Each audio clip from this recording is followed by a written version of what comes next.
Not just skyscrapers, it's all buildings. Mandatory. You've got to check them for the new boiler, air conditioning, etc., etc. Who would want to build in New York City? And the mayor seems proud of it. Joe Borelli is with us. He's a New York City Council member. Joe, welcome back. Thank you, thank you. The vote was 45-2. I take it that you were one of the two. I was. And you know what's a growing concern for people? That we have a city that's diverse and beautiful, and yet the only class of people who's never represented at the negotiating table are the taxpayers and the middle class, who are going to have to bear the burden of all these cockamamie things that Bill DeBlasio and company propose. It's ridiculous to get rid of glass and steel skyscrapers.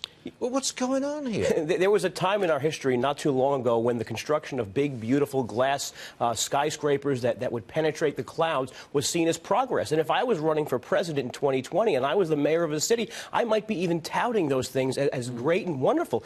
Not to mention, by the way, these skyscrapers are some of the most efficient in the country. New York is has the lowest carbon emissions per capita in the entire United States of America. So this is junk science after, this is basically a solution in search of a problem. Well, they think that the sea levels, that the water level is going to rise because of climate change, that New York City is vulnerable, therefore we've got to take measures to prevent it. But it's not going to make any difference. No, and no one is saying don't take measures. No one wants a dirtier, less healthy city. But when you're requiring 50,000 of the city's buildings to retrofit over the next 5 years, you are making this city not just the second highest cost of living in the city of the country, you're now going to make it the highest. Why would anybody build here? I can't imagine. By the way, we've got the numbers. 39,000 people walked away from New York City. They left the city last year. First time we've had a population drop in 10 years.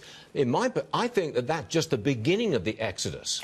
There's no doubt. You know, the New York City and other urban areas suffered from a white flight in the 60s and 70s. And now we're entering this new era of green flight, where people, middle-class folks like myself, my family, are just browsing Zillow and Trulia all day, looking around the country for a better and more affordable place to live. When the government is out there and people are fleeing and they're just going back to the pockets of taxpayers to make up the difference, this is only going to compound itself over the next couple of years, not solve itself. You live in the city. Oh, I sure do, yeah. You're a Staten Island guy, I think. I sure am, yeah. I think you are. And you're just one of the two people who voted against this stuff.